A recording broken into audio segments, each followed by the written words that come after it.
당신을 괴롭히는 투자 고민 저희와 함께 하시죠. 아침엔 투자 문 활짝 열겠습니다. 저는 허재입니다. 네, 여러분 안녕하세요. 홍선혜입니다. 자, 우리 시장 상승하고 있습니다. 네. 양대 시장에 모두 빨간불 켜고 있고요. 뭐 상승폭은 다소 약해지나 싶긴 하지만 그래도 코스피 1%대 상승 유지해주고 있는 상황인데 간밤에 미증시도 좋았습니다. 한 발 물러섰다는 표현이 많이 나오더라고요. 그러게요. 아, 파월 뭐 정말 저 자르려고 한 건 아니야. 약간 한 발 물러선 트럼프의 모습인데, 아, 저는 오늘 나오면서 일단은 뭐 주가 괜찮을 거라고 생각을 하니까 기분이 좋잖아요. 하늘을 봤습니다. 하늘도 괜찮죠? 야, 너무 청명하던데. 맞아요. 어제 비 쫙 오고 네. 미세먼지 이런 거 하나 없이 여러분들 지금 하늘 못 보신 분들 하늘 좀 보시죠. 오. 이 날씨와 같은 느낌으로 좀 기분 좋게 우리 시장도 좀 기분이 좋았으면 하는 바람이 있어가지고 네.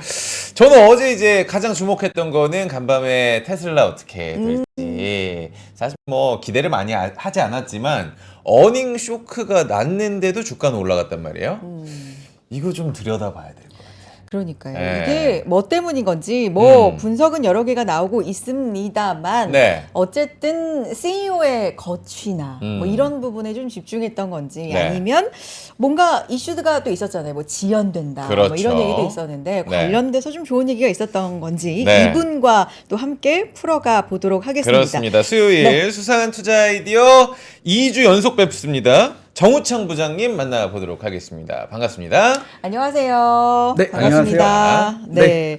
부장님과 이제 이야기를 나눠 볼 텐데, 자, 전에 저희가 세미나 공지를 좀 해드려야겠죠. 해야죠. 네. 일단 폭발적인 반응 있습니다. 감사드리고, 그런 만큼 저희가 추가로 이제 모집을 하고 있다 말씀을 드렸는데 좀 네. 안내해 주세요. 4월만큼 이렇게 이슈가 많은 시간이 있었나 그렇습니다. 싶은데 이런 시장 네. 속에서 좀 흔들리고 계시다면 직접 좀 얘기를 나눠보고 시장에 대해서 깊이 있게 좀 생각해보는 시간 가져보시면 어떠실까 네. 싶습니다. 우리 또 수요일 네. 오늘은 또 정 부장님이 나오셨지만 우리 한동엽 부장이 이동규 부장님이 수요일 또 함께 채워주고 계시잖아요. 폭락한 자산시장 4월이 기회다. 바이 아메리카 월간 실전 투자 세미나 장소를 옮겼습니다.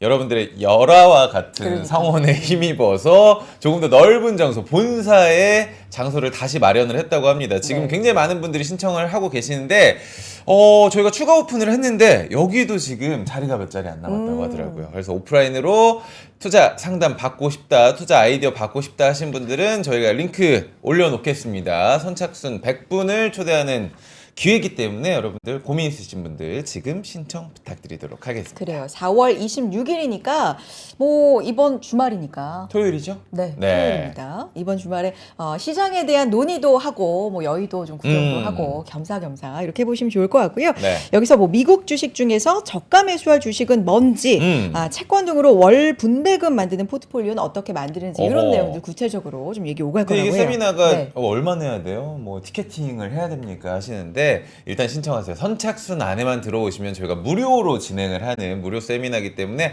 부담 내려놓고 약간 나들이 간다는 느낌으로 나와주시길 부탁을 드려보도록 하겠습니다. 링크 지금 띄워놨습니다. 네. 신청 부탁드리겠습니다. 자, 본격적으로 또 시작해 보도록 하죠. 정우창 부장님. 네, 안녕하세요. 네. 네, 압구정센터 정우창 부장입니다. 반갑습니다. 네, 네, 네. 반갑습니다. 지난주보다는 훨씬 좀 마음도 그렇고 어떠세요? 네, 네. 뭐 반응도 근데 좀 매번 좋아하고요. 할 때마다 좀 네. 떨리는 것 같습니다. 그래도 네. 준비한 거 한번 오늘 잘 해보고요. 이 한동엽 부장하고 또 개인적인 친분이 있습니다. 그래서 저런 세미나 너무 좋은 것 같고 저도 참여해서 어떤 네. 내용 하는지 한번 들어보고 싶네요. 그럼 그날 가면은 우리 정 부장님도 만날 수가 있는 느낌일까요? 근데 100% 확신은 못하고 제가 와이프한테 스케줄 한번 맞아요. 물어봐야 주말에는 됩니다. 네, 이게 네, 네. 또 혼자가 웬만하면 아닙니다. 오도록 하겠습니다. 네, 알겠습니다. 뭐 이 대본에는 간단한 소개 이렇게 부탁드리는 게 있는데 네, 네. 예, 한 말씀하시는 1분만. 거죠? 네. 예, 제가 1분만 시간을 쓰겠습니다. 좋아요. 저 사람은 도대체 누군데 여기 와서 이런 말을 하는 거지 이렇게 궁금하실 수도 있잖아요. 네. 그래서 한번 자료를 제가 만들어 봤습니다. 네, 저는 네, 정우창이고요. 이름은 예, 지금 나이가 43세 만으로 네, 경력이 17년이고 네. 어떻게 하다 보니까 이제 특기는 좀 해외 주식이다 이렇게 말씀을 드릴 수 있습니다. 저는 이제 미국 주식을 좀 선호를 하고요. 네. 저도 이제 미국 주식에 대해서 연구를 많이 하지만 이 미국 주식을 운용하는 매니저들을 많이 잘 알고 있습니다. 그리고 저는 이제 제가 담당하는 고객분들의 이제 수익률을 최우선하겠다 이런 다짐을 갖고 있고요. 그리고 평일에는 제가 이런 투자에 대한 날카로운 촉을 유지하기 위해서 술을 안 먹는. 오. 네, 담배는 원래 안 하고요. 술을 안 먹고. 평일인 거죠? 주말에 한 잔씩 그렇죠. 하시는 거죠? 그렇죠. 금토일은 예. 먹고요. 철저한 너무 자기 너무 완벽해 보였어요. 네, 그리고 제가 네. 조금 저를 어필하자면 네. 제가 이제 22년부터 24년까지 랩 운용부에서 해외 주식 운용팀으로 오. 근무를 했고 네. 이때 외부 운용사와 협업을 통해서 우리 회사 그 해외 주식 자산을 한 1,200억 가량 운용 및 관리 수행을 했다. 이런 걸 좀 말씀드리고요. 네. 개인적으로 저는 한 2015년부터 미국 주식을 투자를 해왔습니다. 그래서 이런 실전 경험도 10년 이상 된다. 이런 거를 좀 말씀드리겠습니다. 오, 좋습니다. 좋다. 이렇게 자기 소개를. 네, 뭐든지 물어보라고 하셨거든요. 맞아. 본인이 모르면 모른다라고 할 테니 뭐든 물어봐 달라라고 저희 대기실에서 얘기를 하셨어요. 여러분들도 미국 주식 궁금한 거 있으시면은 뭐 미국 주식 아니어도 궁금한 게 있으시면은 저희 정 부장님 나왔을 때 많은 또 댓글 참여 부탁을 드려보도록 하겠습니다. 자, 이것부터 여쭤봐야 될 것 같은데 오늘 이 얘기를 부장님께서 조금 깊이 있게 해주셨으면 좋겠어요. 네. 왜냐하면 저희가 이제 정보를 부장님에 대해서 미리 듣기로는 테슬라를 10년 전부터 투자를 하셨고 실제로 오. 테슬라 차도 갖고 계시고 그죠? 그렇죠. 테슬라에 대해서 약간 찐 뭔가 아는 분이다. 일단 관심이 오래전부터 있으셨고 네. 투자자고 뭐 이러다 보니까 테슬라에 대해서 좀 얘기를 해주셨으면 좋겠어요. 마침 또 실적도 공개되고 안 좋았는데도 주가는 올랐단 올랐잖아요. 말이에요. 그래, 수상해요. 우리가 네. 얘기했듯이 이런 부분 먼저 좀 짚어봐야 될 것 좋습니다. 같습니다. 부장, 테슬라 무슨 일이 있던 겁니까? 네, 우선은 저는 이제 그 테슬라를 좋아하죠. 그리고 실제로 테슬라 차를 타는 사람들은 솔직히 테슬라에 반할 수밖에 없다라고 생각을 합니다. 근데 이제 일반적인 우리 소위 말하는 테슬라를 좋아하는 그 전향적인 테슬람은 아니고요. 네. 저는 이제 금융시장에 있다 보니까 테슬라에 대해서 좋은 점, 하지만 또 이런 안 좋은 점이나 약점 등도 분명히 투자 관점에서 있거든요.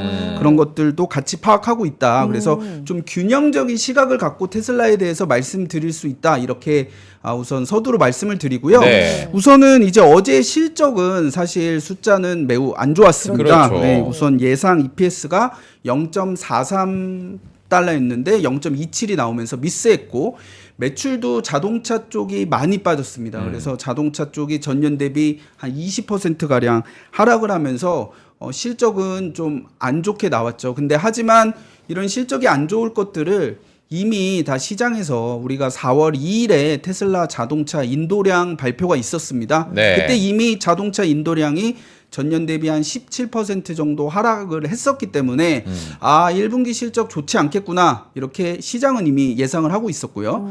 또 근데 최악의 예상들도 있었거든요. 네. 이번에 적자 내는 거 아니냐.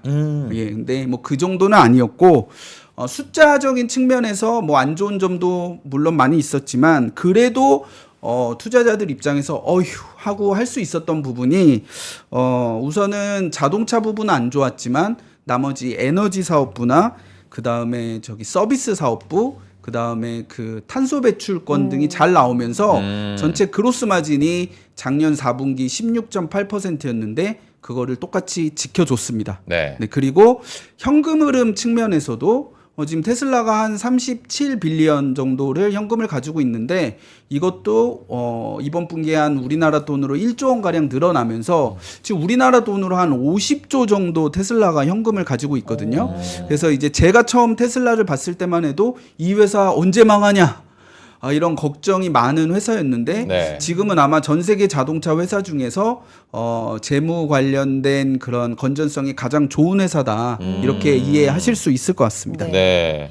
테슬라 같은 경우는 또 지금 이렇게 실적이 안 나온 주된 이유 가운데 우리가 예상해 보건데 네. 머스크 CEO의 이미지가 너무 정치적으로 좀 갔다. 뭐 비호감이 커졌다. 이런 것도 사실 우리가 많이 좀 짚었었잖아요. 그렇죠. 근데 오늘 어닝콜 도중에 이제 도치 거의 일 마무리 돼 간다. 5월부터는 본업에 충실할 것이다. 뭐 이런 얘기도 근데 또 했다고 하는데 완벽하게 돌아오는 건 아닌 것 같아요. 도저히 일 줄이고 줄이고. 이렇게, 줄이고 이렇게 이런 얘기를 했거든요.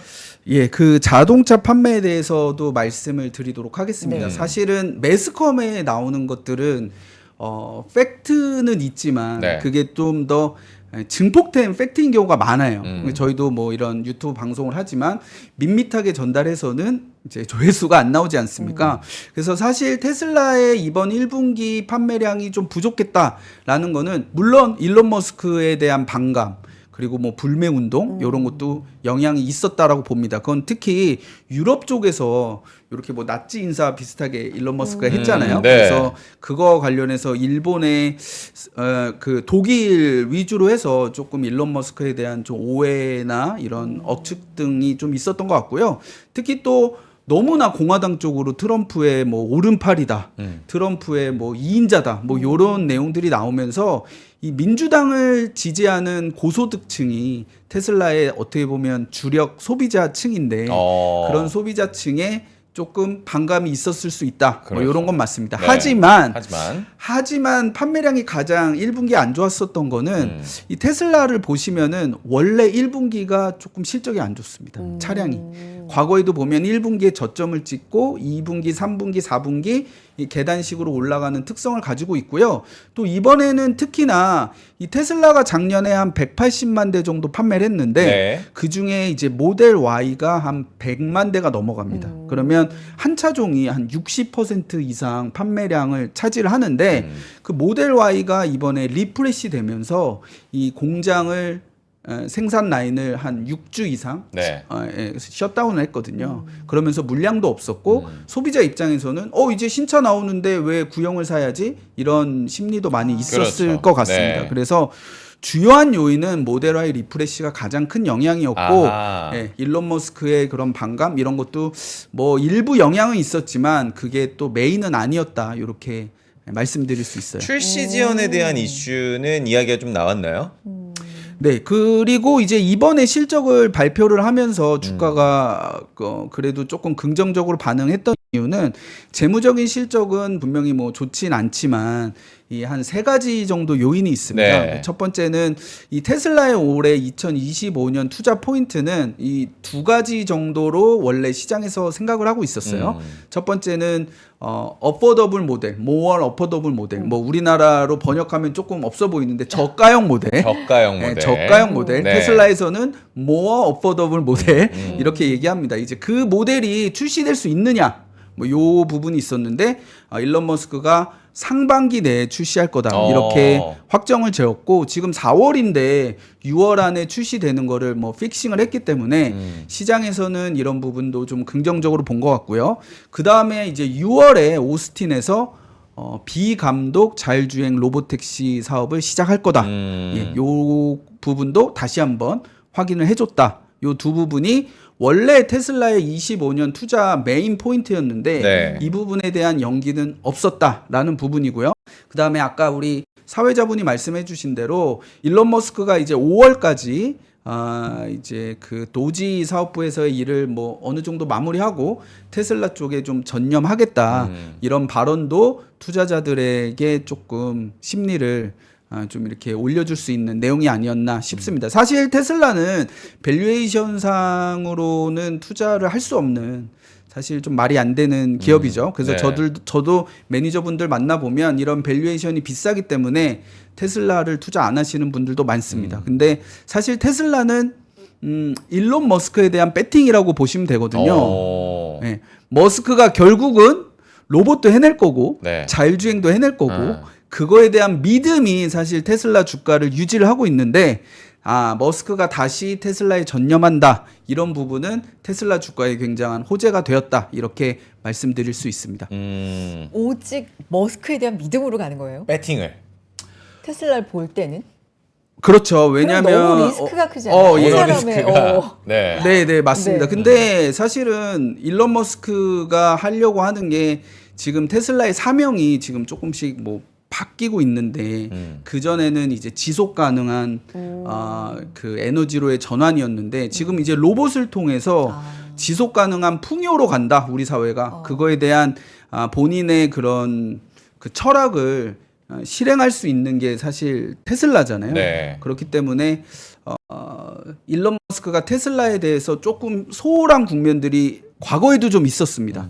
뭐냐면 트위터 인수할 때도 트위터 CEO로 가서 일론 머스크가 트위터 운용만 하니까 이렇게 테슬라에서는 이제는 테슬라 CEO는 그만두는 거 아니냐 그랬었는데 자기가 전문 경영인을 픽하게 되면 다시 테슬라로 돌아오겠다 이렇게 해서 사실 그때도 일론 머스크가 돌아오면서 이제 테슬라 사업이 또 순항을 갔었거든요. 그렇기 때문에 이번에도 사실 그 22년, 23년 그 넘어가는 그 트위터 사건과 좀 비슷한 국면이 아닌가 이렇게 생각을 합니다. 그리고 사실 일론 머스크가 없다고 해도 테슬라는 지금 미국에서 그 취업 선호도, 엔지니어 취업 선호도가 뭐 2등, 3등 하거든요. 굉장히 이제 훌륭한 천재들이 많이 있습니다. 근데 이제 일론 머스크가 뭐 상징적인 부분도 있을 거고요. 그 다음에 그 쪼는 거를 굉장히 잘한다고 합니다. 너네 왜 주말에 안 나와? 밤 안 샜어? 뭐 이런 식으로. 그런 면에서 아마 이제 일론 머스크가 좀 테슬라엔 필요하다. 이렇게 생각합니다. 본인 자체도 굉장히 뭐 쉬지 않고 네. 일을 많이 한다. 뭐 이렇게 알려져 있는데 어쨌든 다방면에 관심이 많고 천재잖아요. 사실. 그렇죠. 그러니까 그 CEO 자체가 기회이자 또 그렇다 보니까 리스크가 될 리스크다. 때도 있고 뭐 이런데 그러면 우리나라 이제 투자자분들이 상당히 사랑하는 대표 종목이잖아요. 지금 시점에서의 투자 관점은 그렇죠. 부장님은 어떠세요? 지금의 가격대는 어떻게 생각을 하세요? 네네. 뭐 지금 가격대는 저는 사실 테슬라는 조금 리스크도 꽤 있기 때문에 좀 이렇게 지금 확신적으로 지금 해야 된다 이렇게 말씀드리긴 좀 어렵습니다. 왜냐하면 이번에 어닝콜에서도 만약에 중국과의 관세 문제가 없었다면 우리 1분기가 바닥이야. 2분기부터는 굉장히 좋아질 거야 라고 굉장히 그런 자동차 사업에 대해서도 분명히 이야기를 해줄 수 있었을 텐데 이 관세 부분은 테슬라도 이제 배터리나 부품에 대한 수급이 또 문제가 있을 수 있고 또 중국에서 또 지금 포션이 크잖아요. 네. 미중 무역 분쟁이 막 이런 양국의 감정적으로 만약에 돌입이 되면 테슬라 사지 마 이런 분위기가 민간에서 벌어지게 되면 이게 또 테슬라는 또 큰 타격을 받을 수가 있거든요. 그래서 조금 조심스럽게 좀 접근해야 되고 특히 뭐 몰빵한다거나 아니면 뭐 2배짜리 뭐 우리 TSLR 같은 네. 경우 그거가 요번에 주가 50% 빠질 때 그건 한 8, 90% 빠졌거든요. 그 녹아내리잖아요. 네, 그래서 정고점이 와도 반토막입니다. 아. 네, 그래서 한 $800까지 가야 지금 정고점을 되거든요. 야. 그래서 그런 좀 무리한 투자는 조금 하지 않으셨으면 좋겠고 이게 좀 그 다른 얘기인데 차가 좋아요. 그래서, 실제 지금 예, 지금은 주식보다 차가 제 생각에 지금 한국에서 가격이 뭐 한 요번에 모델 Y가 5천만 원 초반대로 나왔거든요. 굉장히 상품 가치가 가격 대비 훌륭하다 이렇게 말씀드릴 수 있고 차를 소유하게 되면 주식에 대한 투자도 좀 더 효과적으로 할 수가 있습니다. 이게 뭔가 매스컴의 네거티브한 뉴스가 테슬라는 굉장히 많기 때문에 이게 버티기 힘들어 주가도 빠지고 그러잖아요. 근데 차량을 소유하고 있으면 이 상품에 대한 좀 믿음이 생기고 이 테슬라 주식에 대한 또 이런 한 단계 더 공부도 하는 계기가 될 수가 있어서 지금은 만약에 차량을 조금 바꾸는 거를 생각하시는 분이라면 테슬라 차량을 저는 적극 추천드리고 있습니다. 차량까지 추천을 네네네. 저 개인적으로 좀 궁금한 게 네. 테슬라가 사실상 이제 반감이 좀 커지고 있는 상황 아니겠습니까? 지금도 좀 큰데 우리나라 입장으로 봤을 때는 현대기아차가 반사이익 얻는 거 아닌가? 라는 생각도 좀 들어요. 어떤 측면에서 반사이익으로? 이 전기차에 대해서 네. 테슬라 살려고 했다가 반감이 들어가지고 옆을 바라봤더니 현대기아차가 좀 눈에 보인다. 이런 부분은 좀 어떻게 생각하세요?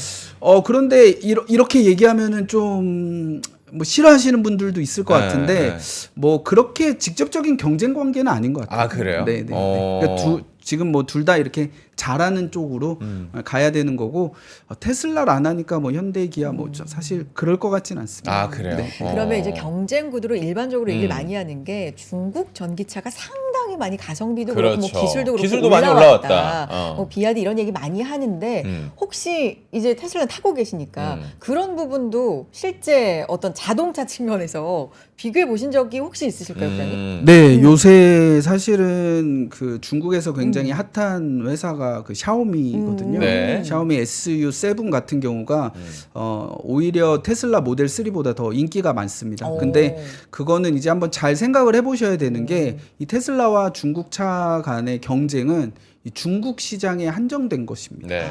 네. 그러니까 미국 시장에 우선은 테슬라랑 경쟁할 수 없죠. 예, 그리고 그다음에 아직까지도 뭐 유럽이나 이런 조금 이렇게 비싼 차를 사는 소비자층에서는 중국 차에 대한 좀 반감이 좀 있을 수 있고요. 그래서 중국 안에서의 경쟁은 저도 좀 우려가 된다라고 말씀을 드리고 싶은데 네. 하지만 이제 테슬라가 그런 중국차 대비 저는 자율주행이 앞으로 중요할 텐데 더 큰 강점을 가지고 있다 이렇게 생각합니다. 중국 자율주행도 많이 발전하고 있지만 아직은 테슬라랑은 좀 레벨 차이가 있다 이렇게 생각하고 있습니다. 그렇군요. 어쨌든 뭐 좋은 얘기가 많이 나왔고 네. 오늘 같은 경우는 대통령의 말 그리고 여러 가지 뭐 장관의 말 이런 것까지도 좀 호재로 시장이 많이 그렇죠. 인식을 하면서 네. 테슬라 시간의 주가에서도 조금 더 밀어 올려진 감이 있지 않나 뭐 네. 이런 생각이 들기도 하고 그렇지만 말씀해 주신 것처럼 관세 불확실성을 언급을 안 한 건 아니에요. 그런 걸 그렇죠. 또 인정을 했기 때문에 좀 보면서 가야 된다. 여기까지 테슬라 얘기는 들어보겠고요. 짚어 볼 수밖에 없죠. 이 중국과의 무역. 아, 그렇죠. 네, 요것도 약간은 좀 뭐랄까 완화적인 분위기가 좀 형성이 되어 가고 있는 건가요? 조금 훈풍이 드는 그러니까. 느낌이에요. 네. 그러니까 온건파인 베센트 장관 같은 경우에도 뭐 이 협상에 대해서 굉장히 좀 온화한, 온건적인 발언을 계속 하고 있는 상황이어가지고 잘 돼가고 있다. 어쩌면 만날지도 모르겠다. 뭐 이런 얘기도 시장에 또 나오고 어떻게 보셨어요, 부장님? 이제 사실 어저께 그제죠. 네. 어제라고 표현해야 되나? 뭐 월요일 날 미국장이 급락했잖아요. 네. 맞아요. 그리고 이제 화요일 날 이제 스캇 베센트랑 네. 트럼프가 중국이랑 잘 될 거야 이렇게 오. 얘기를 한 거잖아요. 네. 그거는 사실 진짜 잘 됐다기보다는 좀 금융시장에 대한 이제 소위 말한 트럼프 달래기? 푸시 그쵸? 달래기가 좀 나온 것 같고 지금은 사실 미국과 중국은 둘 다 좀 힘든 국면인 것 같습니다. 네. 저는 사실 이런 뉴스에서도 계속 헤드라인이 그게 무슨 의미가 있나 싶은데 트럼프가 먼저 전화하느냐 시진핑이 먼저 전화하느냐 트럼프가 먼저 전화하면 아 미국이 급한가 보다 미국이 진 거다 뭐 사실 그렇게 생각할 건 아니거든요. 지금 양국의 차이는 뭐냐면 미국은 경제는 굉장히 견조합니다. 지금 그런 설문조사 소프트 데이터가 계속 안 좋게 나오고 있지만 소비 데이터라든가 고용 데이터 이런 거를 봤을 땐 굉장히 탄탄해요. 하지만 금융시장이 굉장히 이 관세에 의해서 굉장히 어렵잖아요. 달러도 약세, 뭐 네. 미국 국채도 어렵고 주식시장도 어렵고 사실 좀 그런 국면이고 중국은 실물 경기가 좀 어렵죠. 네. 뭐 아직까지 부동산 문제, 그다음에 취업 문제, 그다음에 미국에 수출을 못 하게 되면 중국이 입는 타격을 너무 그냥 숫자로만 우리가 그거 별거 아니다라고 생각하는데 절대 그렇지 않습니다. 이 고부가가치 상품은 미국에서 많이 팔아주기 때문에 어렵지만 또 미국 주식 시장 대비 중국 시장이 또 되게 잘 버티잖아요. 그쵸. 그래서 양쪽이 실물과 금융이 조금 이렇게 온도 차이가 있는 것 같은데 결국은 이게 장기화되면 미국의 실물 경기도 안 좋아질 거고 중국의 금융시장도 이제 지금은 사실은 조금 그런 공기업들의 수급으로 버티고 있는데 주식시장도 망가질 수 있기 때문에 결국은 양국은 좀 합의하는 쪽으로 가지 않을까. 근데 지금 당장 뭐 이제 될 거다 이렇게 낙관적으로 보기는 좀 어렵다 이렇게 봅니다. 그래서 이렇게 애매하게 생각을 할 수가 있어요. 이렇게 오를 때는 지난번에 말씀드린 대로 좀 팔 수 있는 거를 팔아서 현금화를 해놓고 그다음에 한 2, 3일 정도 크게 주가가 빠졌다. 네. 이럴 때는 이러면 뭔가 트럼프 풋, 파월 풋, 중국과의 협상에 대한 진전 이런 게 나올 수 있겠구나라고 해서 좀 그럴 땐 눈 딱 감고 조금 매수하는 이런 전략이 필요합니다. 그러니까 저는 사실 중국이 어떤 반응을 보일 것인가 이게 가장 좀 중요할 것 같은데 미국은 약간 지금 낙관적인 시선을 손도 먼저 내미는 느낌이고 하는데 중국은 뜨뜻미지근하거든요. 그러니까 히토류 같은 경우 농산물 이거 플러스 금융 분쟁 얘기가 나오고 있어요. 돈을 뺀다. 네, 근데 뭐 이제 지난주에는 또 중국 측에서 미국 측에서 협상의 대상자를 확정하고 너네가 좀 더 예의 바른 좀 어티튜드를 취해 준다면 우리는 협상에 나설 수 있다 하고 싶다 이런 또 반응도 있었잖아요. 조건을 제시했죠. 네, 그러니까 네. 강경 발언과 이런 소프트한 발언들이 계속 왔다 갔다 하고 있는 국면이다라고 생각을 하면 되고 이게 막 누구의 우위다 앞으로 파국으로 갈 거다 이렇게 생각하지 마시고 결론은 어차피 정해져 있습니다. 결론은 계속 싸우다가 합의할 거다. 이렇게 생각을 하시고 시장 대응하시면 될 것 같아요. 왜냐하면 합의를 네. 안 하면 둘 다 너무 둘다 너무 힘들어집니다. 어려워집니다. 네, 맞습니다. 결론은 네. 정해져 있는데 이제 거기까지 가는 과정이 얼마나 길고 네. 험난할지 아니면 생각보다 뭐 스무스하게 갈지 뭐 이런 부분인데 생각보다 중국 증시 올라오는 게 좀 부드럽다 뭐 이런 잘 버틴다 이렇게 말씀해 주신 게 네. 미국은 금리 인하 얘기하는데도 사실 인하 약간 조금 기다려야 되는 분위기고 중국은 부양 느낌이 있어서 이런 것도 좀 차이가 있는 것 같아요. 어때요? 네, 맞습니다. 네. 근데 지금 사실 금융시장의 움직임이 정말로 펀더멘탈을 반영하고 있는가 이거에 대해서는 좀 어려워요. 그래서 너무 많은 의미를 두실 필요는 없을 것 같아요. 지금 미국 국채가 4.5 되잖아요. 네. 중국은 1분기에 GDP 성장률이 5.4%라고 발표를 했거든요. 근데 지금 중국의 국채 금리가 1%대입니다. 네, 그 좀 이상하죠. 그렇게 성장을 잘하는 나라가 왜 국채 금리가 최저를 찍고 1% 중반대까지 떨어졌는가? 네. 그래서 이거 가지고 금융시장의 반응 가지고 양국의 펀더멘탈이 여기는 괜찮고 여기는 별로일 거다 이렇게 생각을 하시면 안 될 것 같아요. 더 저희보다 더 복잡한 메커니즘이 좀 작용하고 있는 것 같다라는 생각이 듭니다. 저희가 뭐 늘 얘기하지만 4월 시장 힘들 것이라고 예상은 했습니다. 그리고 죽을사라는 표현도 쓰기도 했는데 4월에 조금 주목해야 할 일정이 있으면 뭐 캘린더라든지 실적이라든지 좀 보여주시면 감사하겠습니다. 네, 제가 그 자료를 네. 우선은 준비를 했습니다. 네. 예, 한번 보시면 우선은 어쨌든 지금 시장을 움직이는 메인 키 드라이버가 이제 관세잖아요. 이런 관세 불확실성 해소가 여전히 이제 증시 반등의 키일 거다 이렇게 생각을 합니다. 저희가 지금 중국과에 대한 내용만 얘기하지만 네. 사실 지금 미국이 다른 국가와도 협상을 하고 있잖아요. 이게 좀 결론이 빨리 나주는 게 중요할 것 같아요. 중요한 건 이제 우리도 고시니까. 예, 네. 그렇죠, 그렇죠. 그렇죠. 시간이 계속 끌리게 되면은 어. 금융시장은 계속 불확실성이 좀 커질 수 있고요. 근데 만약에 이제 선례로 이제 좋은 조건으로 한 국가 두 국가가 합의를 하게 된다면 나머지 국가들도 미국과 협상을 굉장히 서두를 가능성이 있습니다. 그래서 전격적으로 합의를 하는 최초 국가가 언제 나오느냐 이게 좀 중요합니다. 예를 들면 일본이 만약에 합의를 하잖아요. 네. 그러면 한국은 합의를 안 할 수 있을까요? 해야죠. 그렇죠. 따라갈 수밖에 없어. 네, 네, 네. 그러니까 베트남이 만약에 합의를 하게 되면 또 중국도 급해질 수 있습니다. 이게 이게 베트남으로 다 넘어가겠네 이렇게 생각할 수 그렇죠. 있잖아요. 네. 지금 인도는 또 잃을 게 없기 때문에 지금 협상을 서두르고 있고 그래서 이제 협상의 최초로 이렇게 가닥이 언제 나오느냐 요것도 중요하다 이렇게 말씀드리고요. 그다음에 오늘 이제 테슬라 실적이 나왔는데 네. 앞으로 이제 줄줄이 기업들의 실적 발표가 있습니다. 근데 이제 우리가 이제 많이 알고 있는 중요한 기업들 중에는 이제 목요일 장 끝나고 이제 알파벳의 알파벳 있고. 실적이 있고요. 네. 그다음에 이제 다음 주는 이제 아마존과 아마존. 이제 엔비디아의 이제 뭐 2인자죠. 네. 2인자인 AMD가 이 AI 반도체 수요에 대해서 어떻게 이야기할지 이런 것들이 이제 나온다. 그래서 관세에 대한 뉴스는 오늘처럼 이제 계속 시장을 움직이는 업앤다운 할 수 있을 것 같고요. 주요 기업들의 실적 발표, 그 기업의 관세 국면에서 어떤 영향을 받을 것인가, 그리고 그 기업이 미국의 지금 경제 상황에 대해서 어떻게 판단하고 있는가 이런 부분은 어닝콜에서 많이 이야기해 줄 거기 때문에 그런 부분을 조금 주요하게 봐야 될 것 같습니다. 네. 부장님 방금 엔비디아 얘기 잠깐 해주셨으니까 반도체주, 미국 반도체주 흐름은 어떻게 보고 계세요? 요즘에 좀 힘을 못 쓰는 느낌 아닌가라는 생각이 들어서 그게 또 우리한테 영향을 줄 것이고.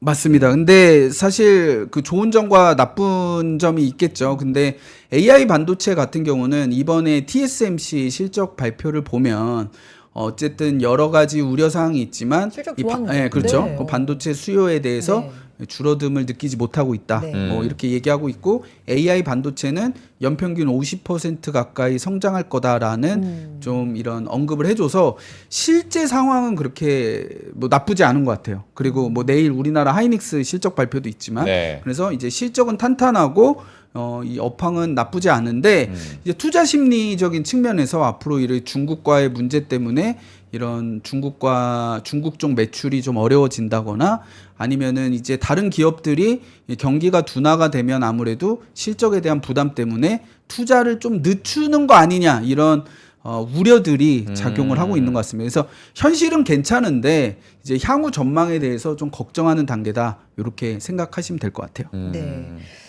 그 실적 발표를 하면서 네. 이제 가이던스를 그렇죠. 내놓을 거 아니에요. 네. 사실은 그 실적보다도 가이던스가 더 주가 어떤 이야기 영향을 나올지? 미치는 경우가 좀 우리가 왕왕 많이 보기 네. 때문에 근데 이번만큼 관세에 대한 불확실성이 진짜 안개처럼 이렇게 짙게 깔린 경우에는 기업들도 이 가이던스 내기가 좀 어렵잖아요. 맞아. 확실하게 내기가. 뭐 이런 부분은 관전 포인트가 있을까요, 부장님? 네, 맞습니다.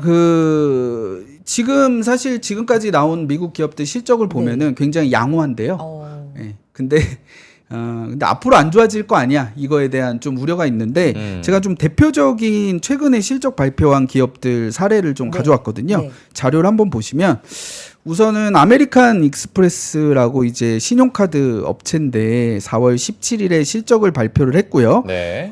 실질적인 소비 관련 데이터를 좀 잘 알 수 있는 기업입니다. 근데 이제 아멕스에서는 4월 17일 실적 발표를 했으니까 전주 데이터까지는 있을 거잖아요. 근데 1, 2월, 3월 다 괜찮았고 4월 첫째 주까지도 소비는 1분기랑 비슷하다. 네, 뭐 이렇게 얘기를 했고요.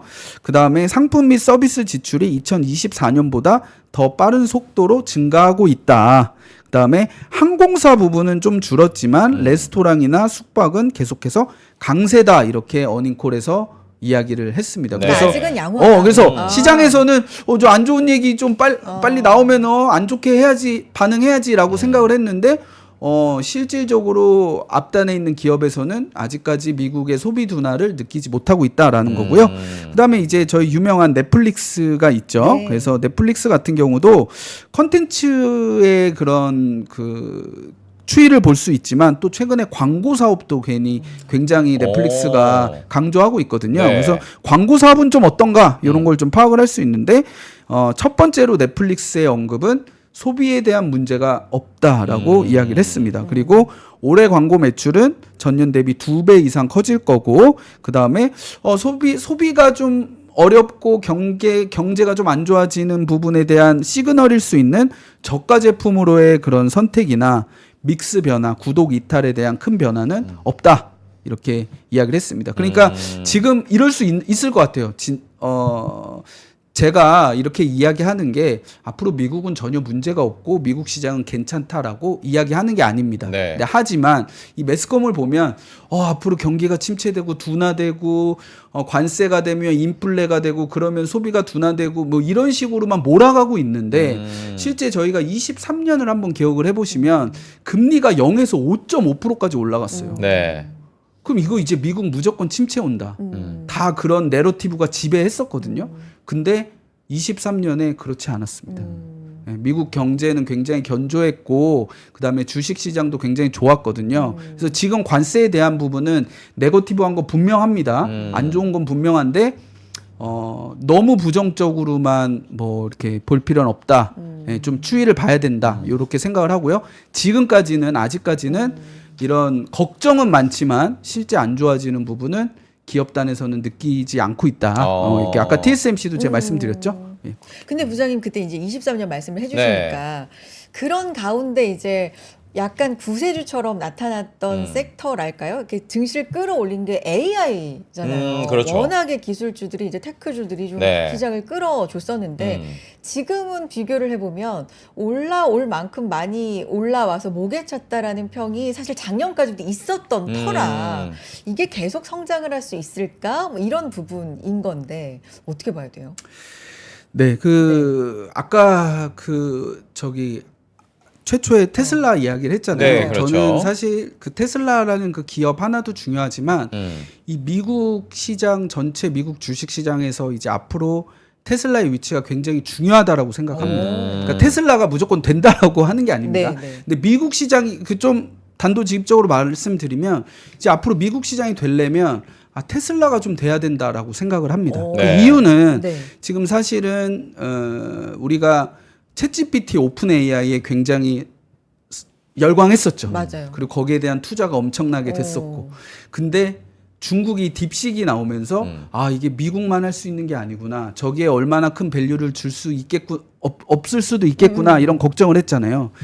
그래서 AI에 대한 다른 적용 범위가 나와야 되는데 지금 테슬라의 자율주행, 그다음에 휴머노이드 로봇 이런 것들이 시장에 희망을 줄 수 있어야 돼요. 그래서 진짜 로보택시가 되는구나. 네. 이건 이 로보택시가 되면 이게 AI 산업의 물리 피지컬 AI라고 하는데 이 부분이 정말 열리는구나. 예. 그리고 이거를 통해서 휴머노이드 로봇까지 갈 수 있겠구나. 요런 것들이 미국 시장에서 이제 희망을 좀 보여줘야 이 AI에 대한 투자 심리나 이런 R&D 같은 게 더 활발하게 이루어질 수 있고요. 그다음에 지금 미국이 강조하는 게 제조업이잖아요. 네. 그렇죠. 그 제조업인데 미국이 뭐 공장에서 막 신발 만들고 뭐 모자 만들고 양말 만들고 그런 걸 원하는 게 아니라 이제 첨단 산업, 산업. 예, 그리고 아니면 자동차 같이 부가가치가 큰 산업에 네. 대한 가져와라라는 거잖아요. 근데 지금 그걸 제일 중국과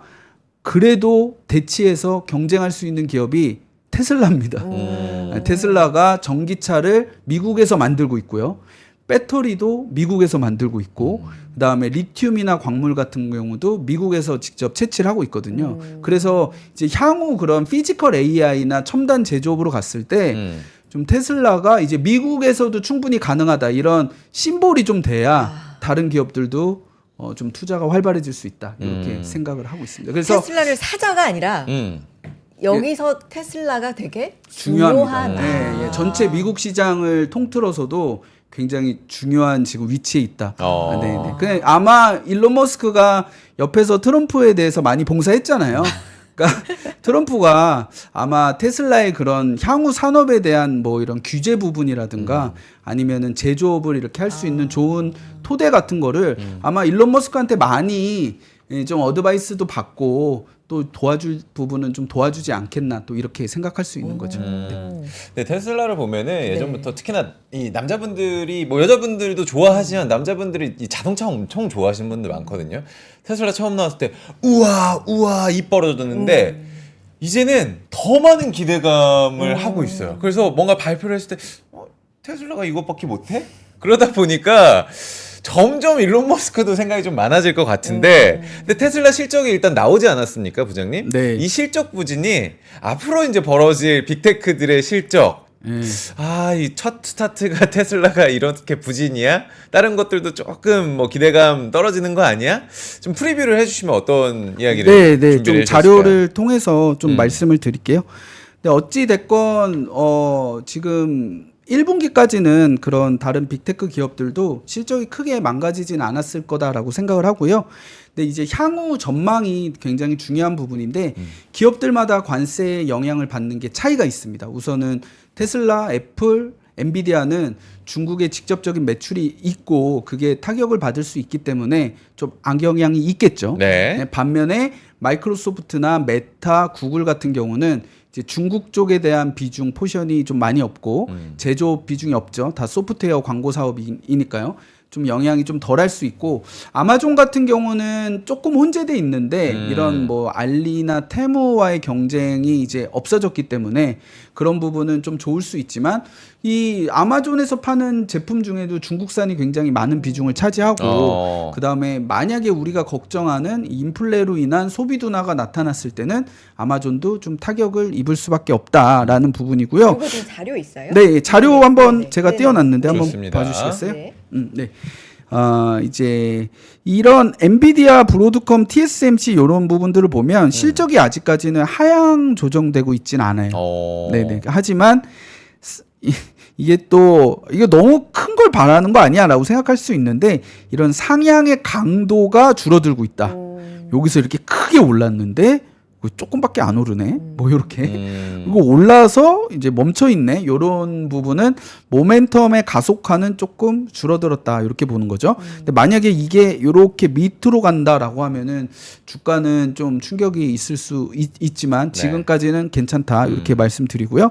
그다음에 메타 같은 경우도 계속 상향 조정인데 요 이제 상향 조정의 폭이 좀 줄어들었고 메타는 이제 소비 둔화에 대한 그런 좀 걱정도 있고 그다음에 알리테무가 또 인스타그램에서 강해요. 굉장히 광고를 많이 했는데 이제 그거 빠지면 타격이 있지 않을까 이런 걱정이 좀 있고요. 그다음에 반독점에 대한 또 재판이 좀 메타가 인스타그램하고 그 이제 합병하는 과정에서 이런 불공정한 그 부분을 하지 않았나 이런 게 또 악영향이 구글도 마찬가지고 좀 있고요. 마이크로소프트는 최근에 계속 좀 하향이 되다가 최근에 일부 소폭 상향되고 좀 멈춰 있는 상태라서 실적은 나쁘진 않은데 조금 밋밋하다 이렇게 이해를 하시면 될 것 같고요. 그러니까 이게 제가 계속 말씀드리는 전략은 올랐을 때 사지 말고 기업의 펀더멘털은 아직 탄탄하기 때문에 주가가 많이 급락하거나 떨어졌을 때 그럴 때 매수하고 올랐을 때는 일부 비중을 덜어내는 그런 전략이 저는 지금 맞는 것 같고요. 그 다음에 빅테크 이외에도 일반 소비재 기업들을 보면 이렇게 조금 실적이 좀 이렇게 하향이 되고 있습니다. 그런 것들이 좀 트렌드로 보인다라는 거고요. 하지만 뭐 뒤에 말씀드릴 건데 제가 지금 말씀드릴게요. 전체 S&P 500의 기업의 실적을 보면은 이게 제가 최근 15년을 준비를 해온 겁니다.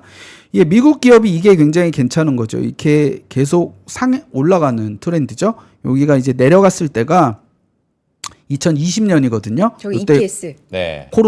코로나 때 떨어졌고 저희가 지옥을 맛봤던 22년 금리가 0에서 5.5까지 올라가는 나스닥이 그해 35%가 빠졌습니다.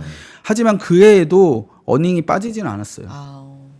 미국 기업들의 어닝은 빠지지 않았고 지금 올해 어닝 어떻게 예상하느냐? 올해 어닝은 전년 대비 한 10% 정도 이렇게 증가할 걸로 팩트셋에서 4월 17일자로 예상을 하고 있어서 이게 늘어나는 폭이 지금 줄어드는 걸로 예상을 하고 있는 거지 미국의 실적이 뭐 역성장이 가거나 실적이 앞으로 빠질 거다 뭐 이렇게까지 예측하고 있는 국면 아닙니다. 하지만 이게 연초에는 올해 한 14% 정도 증가할 걸로 예상을 했었거든요. 근데 그게 지금 하향 조정돼서 올해 한 10% 정도 이익이 증가할 걸로 예상하고 있다. 그러니까 미국에 대해서 되게 그 한국 투자에 되게 익숙하다 보니까 한국에서는 실적이 갑자기 좋았다가 급락하고 적자 보고 막 그 코스피 200의 어닝도 업앤다운이 굉장히 심하거든요. 우리가 사이클 산업이 많다 보니까. 미국 기업은 사실 그렇진 않아요. 그래서 너무 네거티브한 쪽으로 가시기보다는 주가가 많이 빠졌을 때는 기회를 보자 이렇게 말씀드리겠습니다. 그럼 증가한다는 게 중요해요? 증가율이 더 중요해요? 증가율은 이제 조금 감소한다는 거잖아요. 주가 측면에서. 둘 다 사실 중요한 것 같아요. 그래서 주가가 상승 추세에 있고 높은 가격대에 있는 경우, 기술적인 부담이 있는 경우에는 상승률이 중요합니다. 그래서 우리가 엔비디아 주가가 계속 가다가 꺾일 때 상승률이 50%밖에 안 될 것 같아. 아니 50%도 엄청 잘한 건데. 주가가 바닥에서 10배 올랐으니까 거기서는 이제 상승률을 따지는 거고 주가가 평탄화 국면이거나 아니면 과매도 국면에서는 이제 어닝이 절대치로 늘어나기만 한다고 해도 충분히 호재가 될 수 있다 이렇게 생각합니다. 그러면은 국내 증시는 상승률 측면으로 봤을 때는 어느 정도 예상을 하고 계세요? 오히려 매력적인 투자처가 될 수도 있지 않을까라는 고민을 하시거든요. 국내에 대해서는 사실 제가 정말 죄송한 마음으로는 불과 얼마 전까지만 해도 이 한국의 그런 경제나 증시에 대해서 조금 부정적인 생각을 많이 가지고 있었습니다. 근데 지금은 좀 생각이 바뀌었고요. 왜냐하면 지금 뭐 정치권에서 이런 뭐 상법 개정이나 주주 가치에 대한 부분이 좀 논의가 되고 있다는 거 그런 것도 있고요. 그다음에 중국과 이 관세가 되다 보면 결국은 한국이 중국의 자리를 많이 차지할 거거든요. 미국과의 관계에서. 미국이 제조업을 리쇼어링 한다고 하지만 이 대부분 다 할 수는 없습니다. 그러면 중국이 맡고 있던 걸 이제 한국한테 이제 많이 위탁을 할 거고 그게 이제 프렌드 쇼어링이라고 하는데 그런 측면에서 한국 기업의 기회가 많이 있다. 지금 이미 뭐 조선이나 변압기 이런 것들이 화장품 이런 게 많이 네. 좋았잖아요. 그렇죠. 그런 섹터나 종목들이 앞으로도 더 많이 나올 수 있다. 그래서 저는 이제 한국 증시에 대해서도 좀 긍정적으로 좀 생각이 바뀌었습니다. 그렇군요. 정부 장면만 나오면 또 제가 시간 관념을 광고 타이밍 놓치죠? 네. 놓쳐버렸습니다. 잠깐 여러분 보고 오겠습니다. 잠깐만 기다려주세요. 광고 타임. 와, 멋있다. 부러운가? 기본기 연습과 스트로크 훈련에 1532시간을 투자해 갖게 된 리듬이다. 나의 드럼도 나의 자산도 투자로 키운다. 나는 투자한다. 나는 성장한다. NH투자증권. 네, 아침엔 투자 함께하고 계시고요. 오늘 정우창 부장님 좋은 얘기 나누고 있습니다. 네. 시간도 잊으면서 우리가 함께하고 있는데 그렇습니다. 어떤 얘기 시작해볼까요? 또? 2부는 조금 더 딥하게 들어가 보도록 하겠습니다. 투자 아이디어, 미국 증시 역사 이야기 지난주에도 살짝 또 해주셨는데 어떤 이야기 준비해 주셨을까요 오늘? 네. 제가 지난주에 요 표를 보내드렸었거든요. 네. 예, 이제 역사적으로 이제 많이 미국 증시는 올라가는 경향이 많다라고 하니까 이제 이런 조금 궁금증과 비판들이 있었습니다. 근데 그건 과거 일이잖아. 이제 앞으로도 그렇게 될 거라는 보장은 없지 않냐? 이렇게 의문을 가지실 수 있잖아요. 그래서 저도 단기적인 미국 증시에 대해서는 좀 조심스럽습니다. 그래서 지금 주식 비중을 높게 가져가는 거에 대해서는 저도 조심스럽고 네. 현금을 좀 가져가야 된다라고 생각하지만 하지만 중장기적으로는 미국의 그런 주식시장 강세 흐름에 대해서는 여전히 낙관적이고요. 이제 그 이유는 뭐냐면은 이제 왼쪽을 보시면 이제 이 작년 4월 기준으로 1인당 이제 국민 소득입니다. 예, 근데 이렇게 보시면 한국이 여기 있죠. 한 34,000불에 5,100만 명 정도 되죠. 네. 근데 이제 미국은 그럼 어느 정도지라고 생각을 해보시면은 미국은 1인당 국민 소득이 85,000달러입니다. 6위네요. 네네. 여기에 지금 8만 5천 달러면 잠깐만요. 이게 계산하면 얼마죠? 8만 5천에 지금 계산 중이죠. 1,420원. 계산기. 한 1억 2천 정도 되네요. 예, 1억 2천이 평균 국민 소득이다. 그러니까 우리보다 뭐 조금 잘 사는 거 아니야? 이렇게 생각하시면 안 돼요. 평균이니까. 네, 그렇게 생각하시면 안 됩니다. 미국은 엄청 잘 사는 나라입니다. 네. 그리고 인구가 보시면 인구가 3억 4천 명. 예. 그러니까 미국보다 잘 사는 국가들도 있지만 이런 데는 다 1,000만 명이 안 돼요. 인구가 굉장히 적고요. 네. 이렇게 이런 규모의 이런 소득을 갖고 있는 나라는 사실 미국 말고 대체할 수가 없습니다. 그래서 트럼프 대변인이 이야기하는 걸 보면요. 우리 미국 시장을 포기할 수 없기 때문에 그들은 결국 협상을 할 것이다라고 하는데 이제 우리 입장에서는 좀 억울하죠. 이게 너무 깡패짓 아니야? 이렇게 생각할 수 있지만 사실은 일견 그럴 만해요. 미국이 아니면 고부가 가치 상품을 팔기가 사실 좀 어렵습니다. 네, 그래서 우리나라도 현대자동차가 미국의 한 매출 비중으로 보면 한 25% 정도 됩니다. 네. 근데 이 기준으로 보면 얼마나 될까요? 이 기준은 아마 40에서 50%가 넘어갈 겁니다.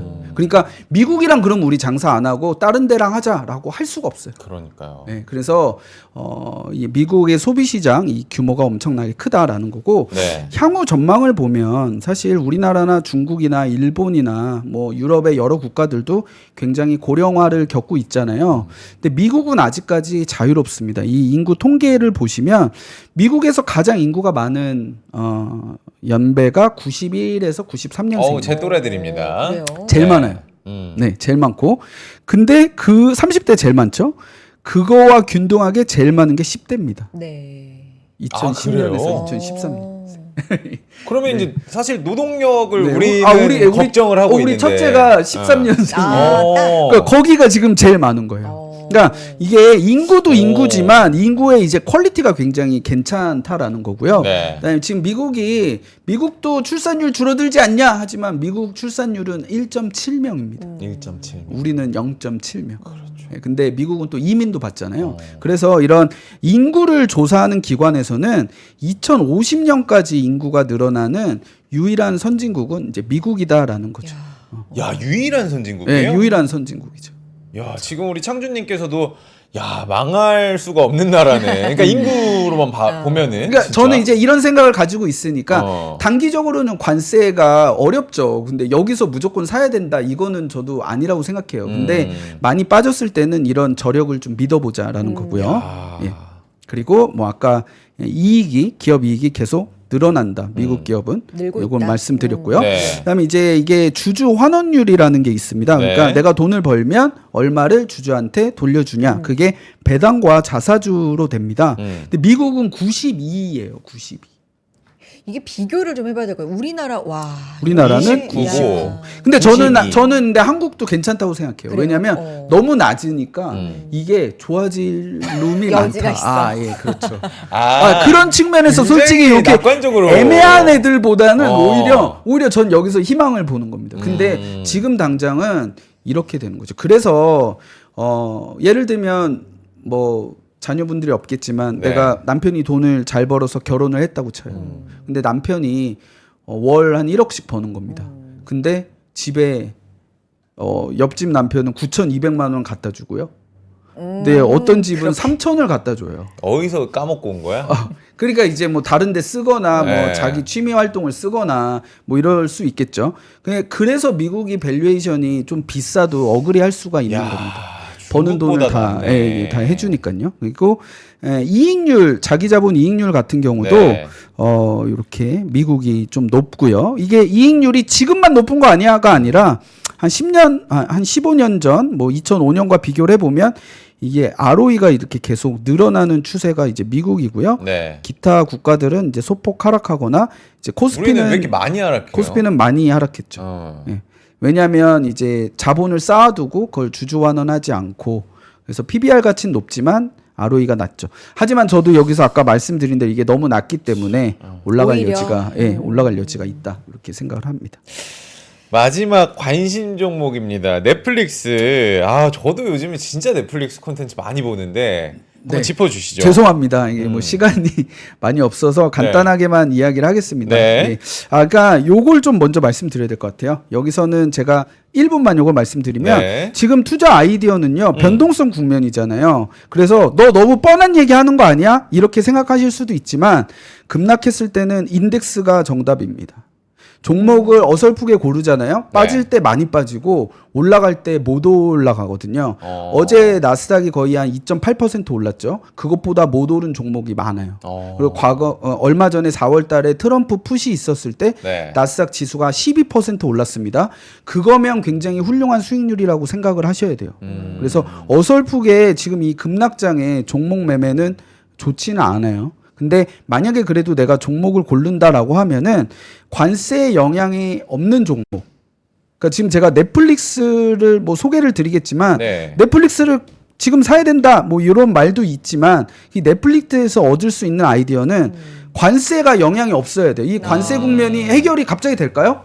안 되죠. 그렇죠. 그럼 이 관세는 그냥 이제 깔고 가는 메인 변수가 될 겁니다. 어느 정도 선에서 합의를 보고 그럼에도 관세가 있음에도 나는 영향이 없어. 라는 회사를 찾으셔야 되고 반대로 관세가 있기 때문에 오히려 수혜를 받는 오히려 회사도 좋아. 있습니다. 뭐 얼마 전에 어젠가요? 이제 미국에서 중국, 말레이시아, 뭐 베트남, 캄보디아 이런데 태양광 관세를 매기니까 퍼스트 솔라 같은 게 10% 이상 올랐죠. 네. 우리나라 하나큐셀 같은 것도 그런 식으로 중국과 관세가 매겨지면서 수혜를 받을 수 있는 종목들을 찾아야 됩니다. 과거에 우리 코로나 때 언택트 종목들이 날라갔었잖아요. 그렇죠. 이제 그런 종목들이 계속 나올 거예요. 그래서 지금 공개된 종목을 사셔도 괜찮고 앞으로 좀 발굴을 그런 쪽으로 하셔야 됩니다. 발굴 같이 좀 해주세요. 네, 알겠습니다. 그래서 오늘 이제 제가 나올 때마다 할 건데 네. 넷플릭스 준비를 뭐 제가 오늘 발표인데 어제 한 건 아닐 거잖아요. 네, 네, 그러니까 네. 미리 준비를 했는데 네. 주가가 이미 좀 많이 올랐습니다. 그러니까요. 근데 하지만 지금 실적도 괜찮고 그다음에 다음 분기 EPS도 지금보다 더 좋을 거야라고 가이던스를 줬습니다. 넷플릭스가 OTT에서 한 35% 차지하거든요. 그러면은 성장이 끝난 거 아니야 이렇게 생각할 수도 있는데 넷플릭스에서 이렇게 얘기합니다. 전체 TV 시장에서 아직 우리 9%밖에 안 돼. 아하. 아직 뺏어 먹을 게 90%가 남았어. 네. 이렇게 넷플릭스는 이야기하고 있고요. 그 다음에 최근에 경영진이 목표를 삼은 게 2030년까지 매출 2배, 시가총액이 지금 4,200억 달러인데 1조 달러, 가입자가 3억 명인데 이제 4억 명까지 올리겠다. 그럼 가입자는 30% 늘어나는데 매출을 어떻게 2배 할 거야? 뭐 가격 올리겠죠. 그다음에 광고 사업도 많이 하겠죠. 그런 식으로 한다. 이렇게 생각하시고요. 이게 이번 상승이 좀 호재가 된 거죠. 그렇죠. 네. 이게 이제 경영진 목표가 있었고, 예, 그래서 한 5년 투자하면 넷플릭스 경영진이 목표한 게 달성이 된다면 앞으로 한 2배 반은 올라갈 수 있는 거죠. 된다면. 네, 될 것 같다고 저는 생각해요. 네. 네, 그리고 넷플릭스 기대작들이 이렇게 남아 있는데 네. 이게 오징어 게임, 웬스데이, 뭐 기묘한 이야기, 블랙미러가 있는데 이 넷플릭스 강점 뭐냐면 이제 이런 메인 시리즈들이 생기고 있고요. 아하. 이거에 대한 저작권이 넷플릭스한테 있습니다. 그렇죠. 이걸로 게임을 만들 수도 있고 뭐 다른 후속작도 만들 그러네. 수도 있고 영화 버전을 만들 수도 있고. 그러니까 스포티파이랑 많이 비교를 하시는데 스포티파이는 음악에 대한 저작권 다 아티스트한테 있어요. 그래서 가입자가 많이 늘어도 그만큼 아티스트한테 많이 떼줘야 됩니다. 근데 넷플릭스는 저작권 다 내 거야. 이렇게 돼서 이 레버리지가 큰 기업이죠. 네, 그렇고요. 그다음에 이런 것도 중요합니다. 뭐냐면 우리가 현실 세계랑 투자를 자꾸 따로 생각하시잖아요. 네. 테슬라 차 안 좋아하는데 테슬라 주식을 사는 건 전 되게 넌센스라고 생각하거든요. 차는 자기는 난 벤츠가 좋아하면서 테슬라 투자하신 분이 있어요. 제 지인 중에도. 제가 그래서 넌 먼저 차부터 바꿔라 이렇게 얘기하거든요. 그래서 넷플릭스 과연 어떻게 생각하느냐. 이 일반적으로 우리가 일상생활에서 느끼는 그런 투자 아이디어가 굉장히 중요합니다. 예. 엔비디아 사실 저한테 엔비디아 얘기라고 하면 저 1시간도 넘게 떠들 수 있는데 사실 솔직히 말하면 전 엔비디아 잘 몰라요. 네, 그래서 어느 정도 상승 국면에선 가져갈 수 있는데 그러니까 테슬라 얘기하라 그러면 엄청 하실 수 그렇죠. 있는데 네. 엔비디아 모른다. 자, 근데 네. 이제 넷플릭스도 보면은 우리가 넷플릭스 좋아하시고 많이 보고 난 넷플릭스 인정한다라고 네. 하면 투자도 검토를 해보시라는 겁니다. 아. 그래서 제가 주변 사람들한테 이제 물어봤어요. 요건 자체 설문인가요? 네, 장인어른입니다. 계정을 단속한다고 그럼 앞으로 내 돈 내고 볼게. 내 돈으로 봐야겠다. 제가 내주고 있었거든요. 네. 그러니까 제 아이디로 같이. 보고 있었는데 그렇죠. 계정 단속해 내 돈을 볼게. 70대 남자가. 그러니까 안 보실 수는 없는 거예요. 그렇죠. 이미. 이제는. 예, 이미. 이미. 아. 네, 맞습니다. 그리고 우리 이제 와이프입니다. 40대. 근데 디즈니도 저희가 집에서 보거든요. 네. 근데 여러 개가 디즈니 있죠. 불편하대요. 네, 이게 뭐 저장해서 본다거나 뭐 자막 설정이나 이런 UI UX가 네. 넷플릭스에 익숙하다 보니까 디즈니 자꾸 안 가게 된다는 거죠. 경쟁사들은 보기 불편해. 이 피드백이 있었고요. 네. 그다음에 50대 남은 제가 이제 좀 존경하는 그 자산운용사 대표님인데 네. 이런 기업 문화에 대해서 그 많이 연구를 하십니다. 근데 넷플릭스는 최대 보상, 최대 성과를 지향하는 정말 전문가들이 열심히 일하는 조직 문화를 가지고 있다. 일하는 조직이구나. 예.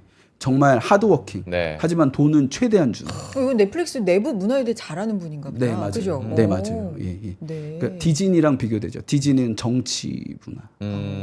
그게 기업의 펀더멘탈이 벌어지는 겁니다. 네. 결국은 사람이 만들어가는 거잖아요. 자, 그리고 저랑 친한 이 컨텐츠 하드코어 남인데 네. 이 넷플릭스는 몇 년 전에는 볼 게 너무 없었는데. 없었어. 없었는데. 컨텐츠는 많아도. 근데 지금은 너무 볼 게 많아서 뭘 봐야 될지 모르겠다. 이렇게 일반인들의 이런 넷플릭스에 대한 인식이 좀 바뀌고 있어요. 물론 소수 의견으로 네, 네. 국내 드라마가 조금 부족하다 이런 의견도 있었습니다. 소수 의견까지. 예. 나 법원 온 줄 알았어요, 지금. 그러니까. 소수 의견도 이렇게 말씀해 주시고. 네. 그래서 좋습니다. 네. 넷플릭스 주가가 최근에 많이 상승해서 좀 부담스럽긴 한데 네. 꼭 내가 제가 지금 말한 넷플릭스에 대한 아이디어에 대해서 동의하신다면은 꼭 관심 종목에 넣어놓으시고 일부 분할 매수 해보시면 좋을 것 같아요. 좋습니다. 시간도 오늘도 꽉 채워주셨는데 맞아요. 닥터 K님께서 그런데 관세가 정리되거나 뒤집히면 오히려 반대, 그러니까 수혜보는 종목들이 아니라 피해봤던 종목들이 또 오르는 거 아닌가요?라는 또 질문, 그런 취지의 질문을 주셨거든요. 짧게만. 국면별로 그럴 수는 있는데 이게 100% 예전같이 돌아갈 수는 없어요. 100%는 또 돌아가기 힘들다. 결국은 적당히 할 생각이 없잖아요. 미국도. 그래서 협상이 결국 돼도 높은 협상이 관세는 돼도 그렇죠. 50% 할 줄 알았는데 20%네. 그러니까. 아유 다행이다지. 빵으로 갈 수 어쨌든 없잖아요. 되는 그래서 거니까. 관세는 계속 우리 예전에 코로나 때 언택트 생각하듯이 네. 메인으로 깔고 이거를 이 국면에서 좋아지거나 이걸 극복하거나 오히려 이게 유리한 회사 이런 것들을 계속 생각을 하셔야 되고요. 아까 말씀드린 대로 시장이 급락할 때는 종목보다는 지수 미국은 인덱스. 미국 얘기하는 겁니다. 네. 미국은 인덱스 ETF가 더 괜찮다. 아, 이렇게 말씀드립니다. 좋습니다. 오늘도 흥미로운 내용, 음. 진짜 귀담아 들을 내용 감사드리고요. 네. 정우창 부장님과 다음에 또 뵙겠습니다. 오늘 고맙습니다. 감사합니다. 네, 감사합니다. 네. 네, 감사합니다. 아침엔 투자 이렇게 함께 하셨습니다. 네. 저희 내일은 부동산 얘기 원래 해본다고요? 금요일 날 저희가 네. 금쪽 같은 자산관리 편에 정보연 부장님을 만나야 되는데 요즘에 이 토어제 때문에 부동산도 막 들썩들썩 하잖아요. 그래서 하루빨리. 내일 빨리 네. 모셔가지고 부동산 이야기 나눠보도록 하겠습니다. 내일도 인사 이곳에서 우리 나눠봐요. 음. 오늘 하루도 잘 보내시고요. 내일 뵙겠습니다. 고맙습니다. 감사합니다.